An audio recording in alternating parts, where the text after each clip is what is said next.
রূপের একদিন বর্ণনা করছেন গোবিন্দমা, বলছে তোমার রূপের বলি হারিয়ে যায়, আর তোমার ওই নখ চন্দ্রাবলী, এই চন্দ্রাবলী যেই বলেছে, বলে তোমার ওই নখ চন্দ্রাবলী, এই চন্দ্রাবলী উচ্চারণ করেছে আর সেই রাধারানীর মান হয়েছে।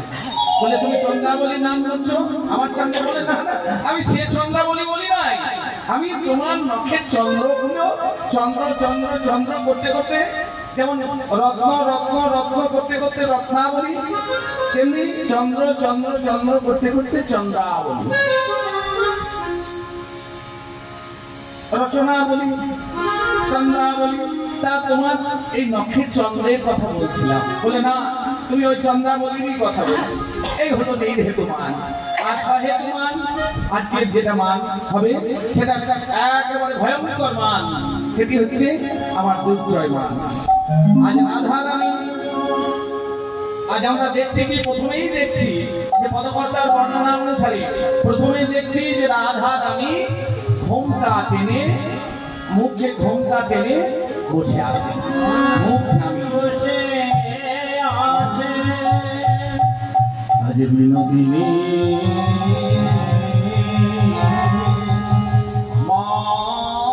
মানে ও মানে হইলা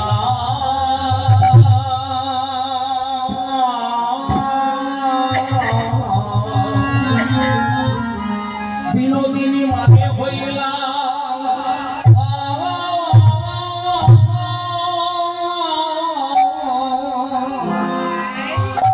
আজ মানে হইলা বা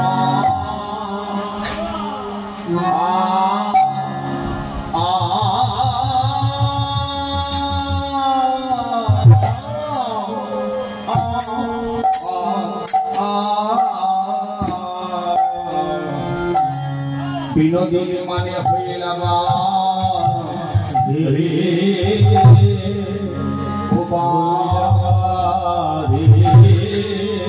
ও গিয়া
রাখতে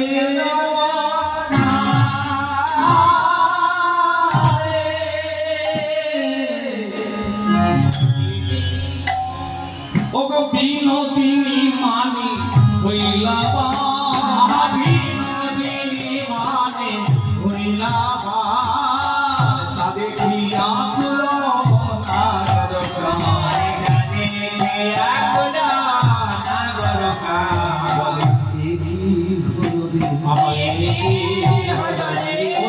আমাদের রায়ধনী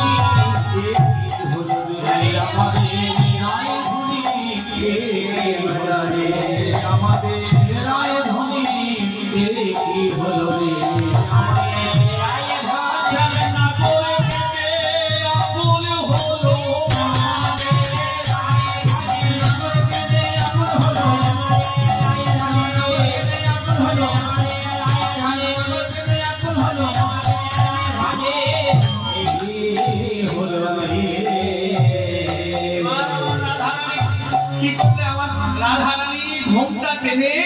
মুখখানি নামিয়ে বসে আছেন। রাধারানী ঘোমটা টেনে বসে আছেন। আর গোবিন্দ কি করলেন? এবার পড়িল রাধার চরণ তলে, পড়িল রাধার চরণ তলে, ধরণী ভাষায় নয় বলতে চলে, বলে ভেসে যায় ভেসে যায় ভেসে যায় নয়ন জলে মুখ মুখ ভেসে যায় ভেসে যায় নয়ন জলে মুখে বলে হারায় হারায়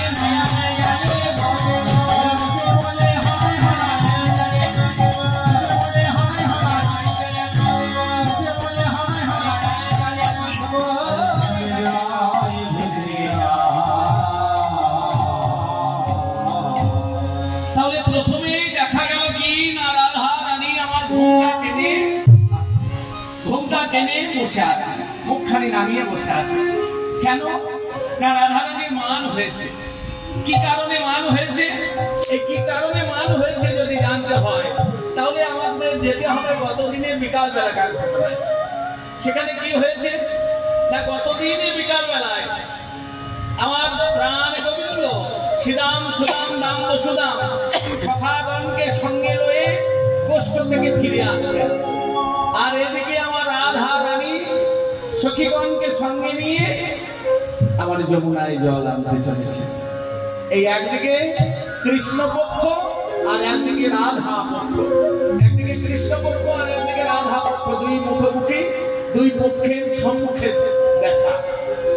এখন যেটা দেখা হয়েছে কৃষ্ণকে স্পর্শ করে কি যেন একটা সংকেত করেছে। এই ললিতা রাধা রানী ললিতাকে ডাকছে, বলে শোন ললিতা, আমার বধূ আমাকে কি একটা সংকেত করলো দেখলি? বলে হ্যাঁ দেখলাম। কে স্পর্শ করলো? তো বলে হ্যাঁ। ললিতা বলছে হ্যাঁ রে, কে স্পর্শ করে কি দেখালো? রাধা রানী বলে বুঝলি না, কে স্পর্শ করে দুটি জায়গা হতে পারে, সংকেত হয়, ইশারাই হয়, অনেক সময় মুখে বলা যায় না। তার সেখানে ইশারায় কি দেখাচ্ছে না কেশ, এই কেশ স্পর্শ করে দেখাচ্ছে। বলে শোন, কেশ স্পর্শ করলে দুটি জিনিস হতে পারে। এক হতে পারে কি কেশি ঘাটে যেতে বলতে, আর এক হচ্ছে কেশরপুরগুলো সাজিয়ে রাখতে বলে। বলে তাহলে কোনটা বললো? বলে কি করে বুঝবি? বলে কি করে বুঝবি? আচ্ছা আমার জ্ঞান হলো না, বুঝিস নাই? আরে ঘাট কোথায় হয়? জলের মাঝে না ধারে? জলের ধারে। জলের ধারে। তাহলে কেশের যদি কিনারায় স্পর্শ করে তাহলে জানবি কেশে ঘাটে ঘাটে, আর যদি মাঝে স্পর্শ করে তাহলে কুঞ্জের মাঝ। বলে তাহলে কোথায় স্পর্শ করেছিল? বলে কেশের একেবারে মধ্যভাগে। বলে তাহলে তোকে বলেছে আজকে কেশর কুঞ্জ সাজিয়ে রাখো। তাই আমার রাধা রানী ললিতা বিশাখা চিত্রা চম্পকলতিকার সঙ্গে লই, অষ্ট সখীকে সঙ্গে লই আমার সেই যমুনার জলে সেই কলসি ঘরে রেখে আমার চলে গেলেন সেই বনমাঝ কেশরকুঞ্জে। সেখানে এবার গোবিন্দ আসবেন, তাই কি করছেন না কোনো একটা অনুষ্ঠান, সে যাই হোক সাধা অনুষ্ঠান হলেও সেখানে কি করতে হয়, এই যারা বাড়ির কর্তা আছে যারা সন্তান সন্ততি রয়েছে তারা কি করছে, চারিদিকে কিভাবে মানুষকে সুখ দেওয়া যায় তার ব্যবস্থা করে। তেমনি আমার রাধা রানী করছেন কি, প্রাণ বধূ আসবে তাই কুঞ্জখানি সাজাচ্ছে। ওদিকে মালা দিস না, ললিতা এক কাজ করছিস, ললিতা একটা কাজ করিস, ওই দ্বীপটাকে ওই দূরে রাখিস না। বলে কেন? বলে দ্বীপটাকে কোথায় রাখবো? তাহলে বলবো আমার ওই শয্যার পাশে রাখবে।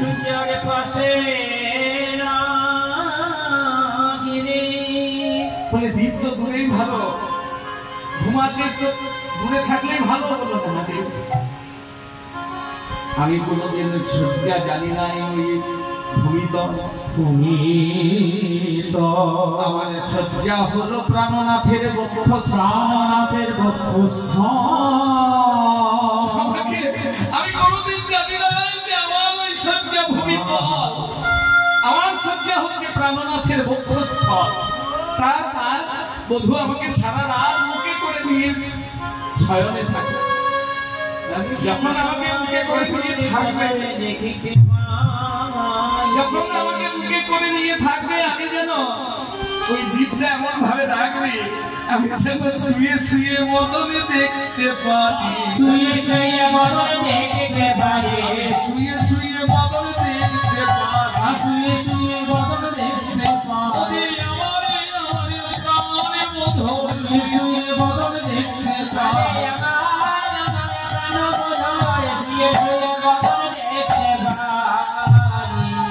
আমি ওই শয্যার যখন শুয়ে থাকবো তখন যেন আমার বধূর বদনখানা দেখতে পাই। বলে এই সাজাতে সাজাতে দীপ জ্বেলেছেন, ভোগ জ্বেলেছেন, আর গোবিন্দ কথা আলাপন করছেন। এই করতে করতে সারা নিশি বেরিয়ে গেল, কিন্তু প্রাণ বধূ তো এলো না, প্রাণ বধূ এলো না। তাহলে কি হয়েছে? তাহলে কি কৃষ্ণ ভুলে গেলেন? কথা দিয়ে আসবো বলে কি ভুলে গেলেন? বলে না গো, ঠিক সময়ে বেরিয়েছিলেন, কিন্তু আসছিলেন একটা বিপদ সংকুল পথের উপর দিয়ে, আসছেন চন্দ্রাবলীর কুঞ্জের সামনে দিয়ে। আর চন্দ্রাবলীর কুঞ্জের সামনে দিয়ে যেই না যাচ্ছেন, আর গোবিন্দের চরণে আছে কি? চরণে কি আছে? নুপুর। এখন নুপুরের ধ্বনি হয়, চরণে নুপুর করে যাচ্ছে, ধ্বনি হচ্ছে। আর কুঞ্জের ভেতরে ছিল চন্দ্রাবলী। চন্দ্রাবলী পদ্মাকে বলছে, এই পদ্মা, আমার বাইরে যা তো দেখ। কেন রে, কি হয়েছে? নুপুরের ধ্বনি শুনছিস না? ও কিছু হবে না। বলে না, তুই একবার বাইরে যা। পদ্মা বাইরে গিয়ে দেখছে, ও বাবা, ওরে চন্দ্রা বেরিয়ে দেখে যা, দেখে যা তোর বধূ দেখ রাধা রানীর কুঞ্জে চলেছে, তোকে ফাঁকি দিয়ে তোর কুঞ্জের সামনে দিয়ে। চন্দ্রাবলী বললো, তাই নাকি? তাড়াতাড়ি চন্দ্রাবলী বেরিয়েছে। এবার গোবিন্দের পথ আগে দিয়েছেন,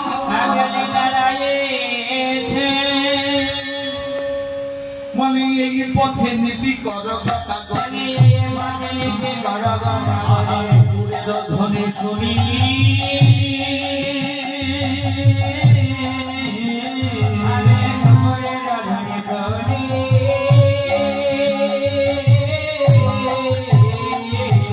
রাধা সাজে বাস আমারে নইরা, আমি বলছি একাকি,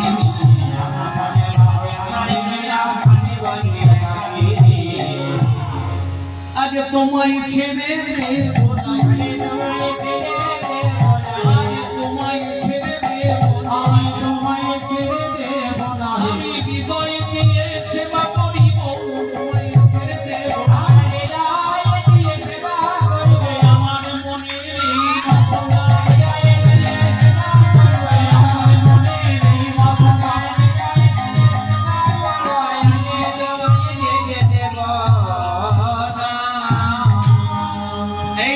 দেব না বলতে বলতে ধরেছে। এতে কো বলিয়া করেতে ধরিয়া, এতে কো বলিয়া করেতে ধরিয়া, বলিয়া করেতে ধরিয়া, বলিয়া করেতে ধরিয়া, বলে চলে নিজ ধামে,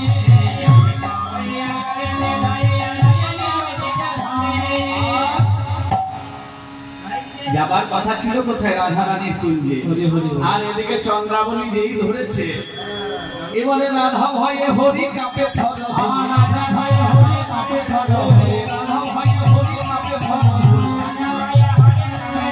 আরে কহে দিল চন্ডিদা,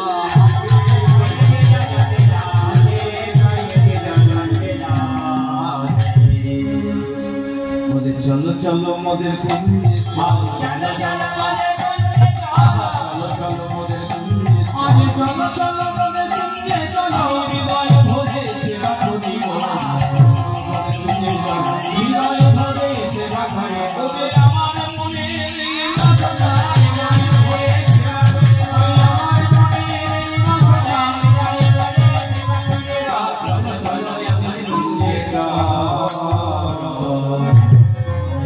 আমাদের চন্দ্রাবলী কোনদিন তো গোবিন্দ সেবা পান না। রাধারানী নিত্য সেবা করেন, কিন্তু চন্দ্রাবলী পান না। আজ যখন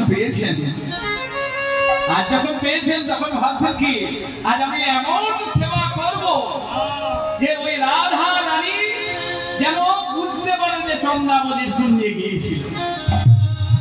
আর এমন সেবা করব যেন রাধা রানী ওই গোবিন্দকে যখনই দর্শন পাবে বুঝে যায় যে চন্দ্রাবলী কুঞ্জে গিয়েছিল, আর এমন মান করে যেন গোবিন্দকে আজকে রাধা রানীর চরণ তলে বসে বসে কাঁদতে।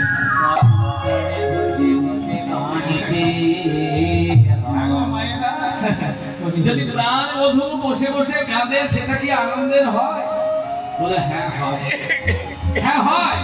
গোবিন্দ নিজে মুখে বলছেন কি, শুনুন মায়েরা শুনবেন, যে গোবিন্দ আমার নিজে মুখে বলছেন, প্রিয়া যদি মানে করে মানে করে ভক্ত করে ভক্ত, বেদ স্তুতি হইতে তাহা হরে মৌন হরে মা।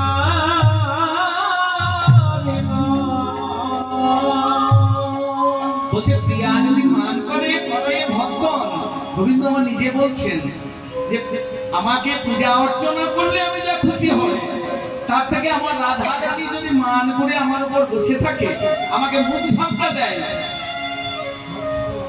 তার চেয়ে আমি অনেক খুশি হই। এই বাবারাও দেখবেন, বাবারা একাত্ম মান পছন্দ করেন, একটু মান করলেন মান ভাঙাবেন, সেটা বাবারা পছন্দ করেন। মায়েরাও আমার রাধারানীও মান ভাঙা, রাধারানীর মান ভাঙাবেন, এটা গোবিন্দ পছন্দ করেন, ভালোবাসেন। তাই বললেন প্রিয়া যদি মান করে করে ভৎসনা করে, তাতে বেদ স্তুতি হইতে তাহা হরে মৌন। এটা গোবিন্দের সুখের জন্য। আর চন্দ্রাবলী করলেন কি, যেই না আমার বন্ধুকে পেয়েছে, আলতা কোথায় দেয়? চরণে। আজ আমার আলতা কি করলেন না, গোবিন্দের চোখে দিয়ে দিলেন, আর নয়নের কাজল আজ আমার গালে দিয়ে দিলেন, গলায় দিলেন,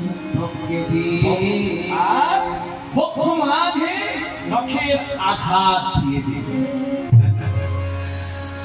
এই বলে কেন না, সামনে থেকে দেখেই যেন, পেছনে দেখলে নাও দেখতে পায়, পেছনে থাকলে, তাই রাধারানী দেখেই যেন দেখতে পায়, মানে সামনে যখনই গোবিন্দ দর্শন পাবে তখনই যেন ওই বক্ষ মাঝে নখের আঘাত যেন দেখতে পায়, আর তখনই মান হবে।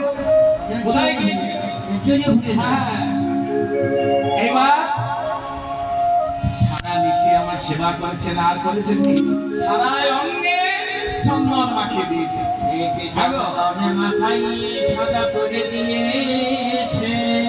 আমার শালগ্রাম শিলা যারা সেবা করেন, দেখবেন শালগ্রাম শিলা সেবা করার পরে কিছুক্ষণ পরে দেখবেন শালগ্রাম শিলার রংটা কি হয়ে যায়, সাদা হয়ে যায়। চন্দন চর্চিত করেছেন, চন্দন মাখিয়ে দিলে কালো অঙ্গ কি হয়ে যাবে, সাদা। আজ গোবিন্দকে সারা অঙ্গে চন্দন মাখিয়েছেন, তার উপর ওই চোখের মানে চরণের আলতা চোখে দিয়েছেন, নখের আঘাত করে দিয়েছেন। এবার আর সারা নিশি গোবিন্দ জেগে আছেন, কারণ কি, কখন চন্দ্রাবলী ঘুমিয়ে পড়বে আর আমি বেরিয়ে যাব। চন্দ্রাবলী সারা নিশি চন্দ্রাবলী সেবা করেছে। সারা নিশি সেবা করতে করতে ক্লান্ত শ্রান্ত হয়ে ঘুমিয়ে পড়েছে। প্রাণ মধুকে পক্ষে ধারণ করে, গোবিন্দ ধনকে পক্ষে ধারণ করে নিদ্রাগত হয়েছে। আর যেই না নিদ্রাগত হয়েছেন, অমনি গোবিন্দ দেখছেন এই সুযোগ। চন্দ্রাবলী, ও চন্দ্রা, চন্দ্রা ঘুমালে নাকি, ঘুমালে নাকি, ঘুমালে নাকি, ঘুমালে নাকি। আস্তে আস্তে, জোরে বললে তো জেগে যেতে পারে। আস্তে আস্তে দেখে চন্দ্রা কোনো সারা শব্দ দিল না। সেই আস্তে আস্তে উঠে পড়লেন। এবার উঠে সারা নিশি জাগরণ, একে নিশি জাগরণ আছে, এইবার তুলতে তুলতে চলেছেন। আর রাধা কুঞ্জের সামনে যেই গিয়েছেন, রাধা রানী দূর থেকে দেখছেন, হ্যাঁ ললিতা আসে, সাদা মতো কে আসছে। এখন ললিতা বলতে কারণে সাদা, ললিতা বুঝে নিয়েছে যে আর কেউ নয়। কিন্তু বলে তুই কি ভাবলি? বলে আমার মনে হচ্ছে বলা দাদা। তাই করেছেন কি?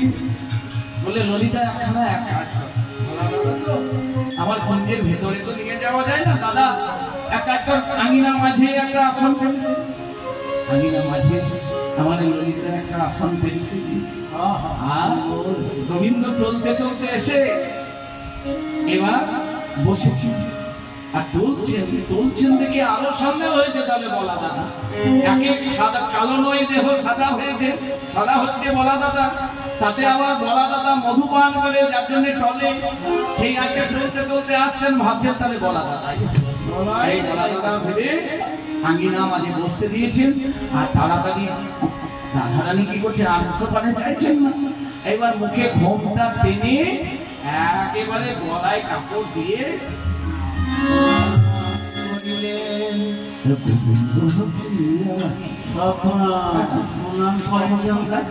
আমাকে কোনদিন প্রণাম করে না, আজ আমার প্রণাম চিনতে পারবো নাকি? আমি গো, আমি তোমার সোনার বধূ, আমি তোমার পরার বধূ। যেই না বলেছি সেই তাকে দেখছি সত্যি তো। আমি চিনতে পারলাম না, আমি এত হতভাগী, আমি তোমায় চিনতে পারলাম না। কিন্তু বধূ একটা কথা, সারা নিশি কোথায় ছিলে? সারা নিশি কোথায় ছিলে?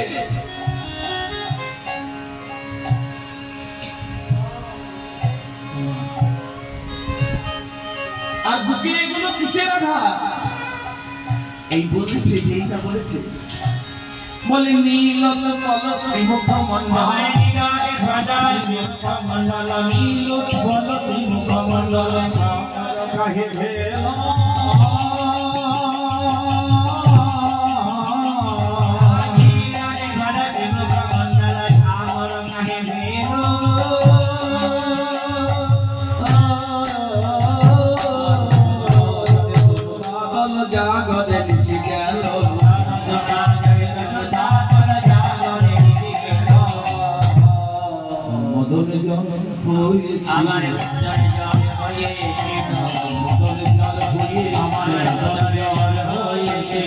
রাধারানী বলছেন নীলোৎপল শ্রীমুখ মন্ডল, নীল নলিনীর মতো, নীল পদ্মের মতো মুখ। বলে বলো বলো কেন শুকাইয়ে গেল, নীল নলিনীর মতো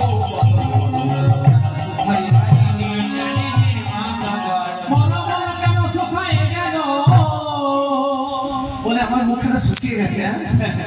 আমি জানো সারা নিশি ভেবেছি তুমি আসবে আসবে করে ভেবেছি, এখন তুমি এলে না বলে আমার মুখখানা মদন জল হয়েছিল, যার জন্য শুকিয়ে গেছে। এখন মিথ্যা বলতে লাগলেন। বলছে আমার সঙ্গে তুমি মেয়ে ছিলে, তুমি আর কতক্ষণ আমার সঙ্গে পারবে? এবার বললেন হ্যাঁ হে নখনের ঘাত ক্ষত নারী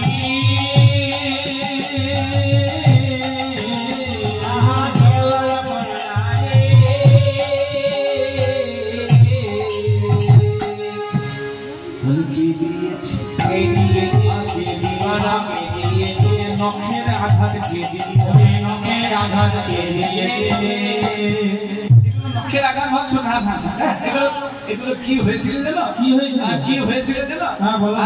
মানে ওই যে আসছিলাম অন্ধকারে, হ্যাঁ আস্তে আস্তে তোমার কাছে আসছি, আস্তে আস্তে ওই কাঁটা মনে পড়ে। ও শোনো শোনো গোবিন্দ, এই বৃন্দাবনে নিশ্চয়ই চেনা কাটা বটে। চোখে লাগলো না, মুখে লাগলো না, হ্যাঁ শুধু বুকে একটু আঁচড় দিয়ে ছেড়ে দিল, বলে চেনা কাটা। চেনা কাটা এই বুকেই লেগেছে, বুঝেছো? বলে বেশ, আর এই যে এটা কি? হ্যাঁ, সিন্দুর কাহি গেল না, সিন্দুর কাহি গেল না, চন্দন কাহা গেল।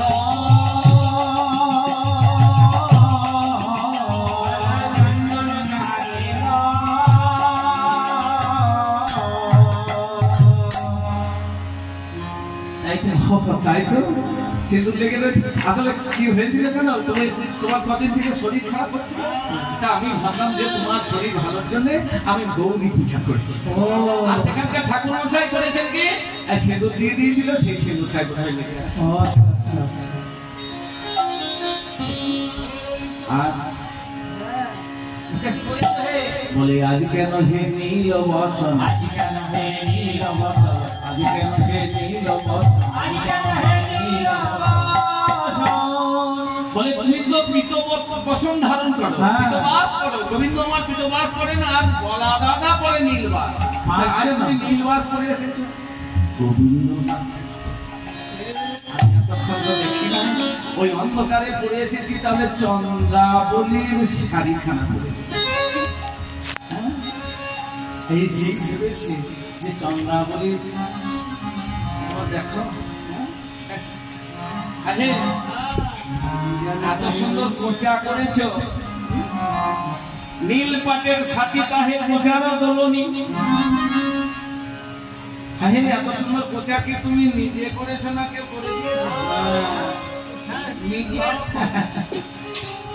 বলে আমরা কি এটা কি নীল পাটের শাড়ি? বলে আমরা কানে শুনেছি, চোখে দেখি, আমরা কানে শুনেছি, চোখে দেখি, কানে শুনেছি, চোখে দেখি, তো নীল পাটের শাড়িটা এত সুন্দর করে কেউ পরিয়ে দিয়েছে না নিজে পরেছে? নিজে পড়লো ক্ষমতা নাই, কিন্তু সে ঠ্যাস নিয়ে সেই ধরা পড়ছে। হ্যাঁ, কি করে কোথা করলে তুমি? কোচা নিশ্চয় কেউ করে দি। নীল পাটের শাড়ি তাহে কোচানো মন, রমণী রমণ মঞ্জিলে রজনী। আরে তাই সকাল বেলায় কেন এলে? সকাল বেলায় কেন এসেছে? কালকে রাতে ওই উৎসবের কিছু দধি দুগ্ধ কিছু লাগবে নাকি? লাগবে না। বলে লাগবে নাকি? লাগবে না। বলে দধি দুগ্ধ কিছু লাগবে নাকি? এই গোয়ালা পাড়া যদি সকাল বেলাতে কেউ যায়, তা গোয়ালা যদি কেউ দেখে, সে কি বলবে? কি ব্যাপার দাদা এদিকে সকাল বেলা দুধ ছাড়া কিছু দরকার আছে? এখন রাধারানী বলছে সকাল বেলায় এলে, সারা নিশি যেখানে ছিলে সেখানেই থাকতে পারতে, সকাল বেলায় এখানে এলে কেন? বলে না না, আমি কোথাও ছিলাম না। বলে শোনো, আমার কথা শোনো, তুমি তো বলে পাঠালে, আমার মাথায় বইয়ে দিয়ে আসিতাম, মাথায় বইয়ে দিয়ে আসিতাম, নদী দুগ্ধ ঘৃত ভোরে মাথায় বইয়ে দিয়ে আসিতাম।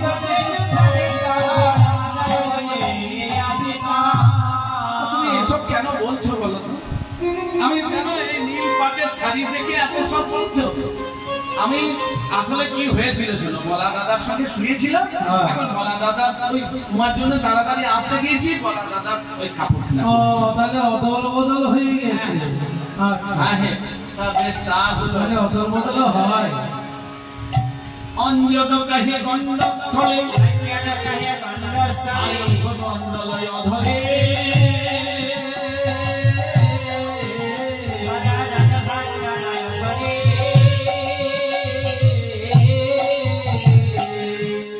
উত্তরপতি উত্তর দিকে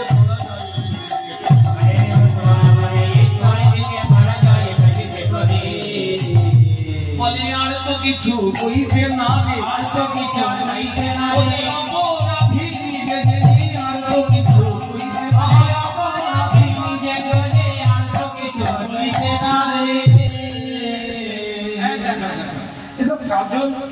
তো কাজল লেগে গিয়েছে না, এই যেই ভেবেছে এইবার কিছু কিছু বুঝিয়ে আসছিলেন, এমন সময়ে ওদিকে চন্দ্রাবলী জেগেছেন, আর জেগে পদ্মাকে বলছে, "এই পদ্মা, কি হয়েছে? এই দেখ, দে তো। কি করবো? হ্যাঁ, আমার গোবিন্দ ভুলে গেছে এই পিতবাসখানা, কি করবো? তুই এক কাজ কর, কি করবো? এইটা নিয়ে যা, হ্যাঁ, আর নিয়ে গিয়ে ওই বারুদের ঘরে আগুন দিয়ে দিতে হবে। ওটা কোনো চিন্তা আজ এমন ভাবে আগুন ধরাবি যেন আজকে ওই রাধা রানীর চরণ তলে গোবিন্দকে বসে বসে কাঁদতে হয়। এই যে পিতবাসখানা নিয়ে এইবার পদ্মা চলেছে। পদ্মা সেই গোবিন্দের কাছে হাজির হয়েছে, রাধা রানীর সে খুঁজে, এই যে আমি ঠিক ভেবেছি, খুঁজে খুঁজে খুঁজে ঠিক ভেবেছি যে তুমি এইখানেই আসবে। সারা মিছি চন্দ্রাবলীর কাছে থাকলে, চন্দ্রাবলীকে নুপুর পরিয়ে দিলে, আলতা পরিয়ে দিলে, চন্দ্রাবলীর চরণ দুখানা মুখে মুখে করলে, এই বুকে বুকে বলেছেন, আর গোবিন্দ বলতে ভাগ্যিস মাথায় করেছে।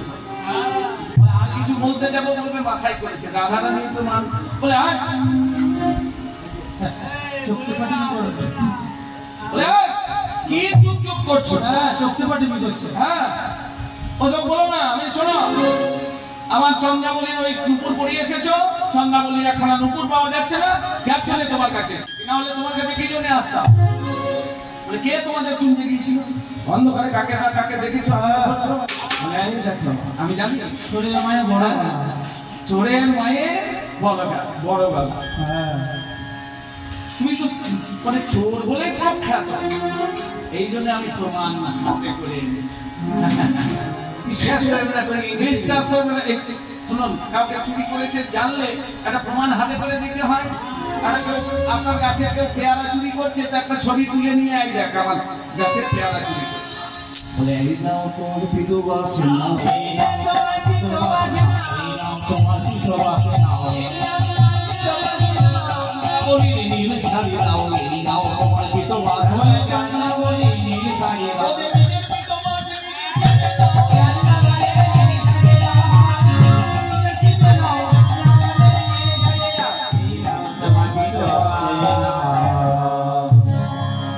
এই যে এবার প্রমাণ যেই দিয়ে দিয়েছে, এতক্ষণ রাধা রানী, আমরা যতক্ষণ কাউকে চুরি করতে দেখি না ততক্ষণ ভাবি হলেও হতে পারে, আবার না হলেও হতে পারে। এবার গোবিন্দকে যেই না প্রমাণ দিয়ে দিয়েছে, আর রাধা রানী কি থাকতে পারে? রাধা রানী এবার বসলো মানে, রাধা রানী এবার বসলো মানে, রাধা রানী এবার বসলো মানে, রাধা রানী এবার বসলো মানে, চাইবে না আর চরণ পানি, রাধা রানী এবার বসলো মানে, চাইবে না আর চরণ পানি, রাধা রানী এবার বসলো মানে। এই রাধা রানী ভয়ঙ্কর মান করে বসছে। এই মানের নাম দিলেন কি? আমার পণ্ডিতগণ এই মানের নাম দিলেন দুর্জয় মান। যেমন সমস্ত সমস্যারই একটা সমাধানের উপায় আছে, তেমনি এই যে দুর্জয় মান হয়েছে, মান ভাঙানোরও উপায় আছে।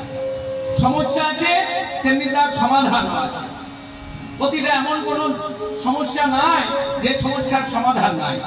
আচ্ছা, হয়তো আমরা পারি না, জানি না। তা এই মান দুর্জয় মানের সমস্যা যদি হয়, তাহলে তার মানে এই মান ভাঙানোর 7টি উপায় আছে। কটা? 7টা।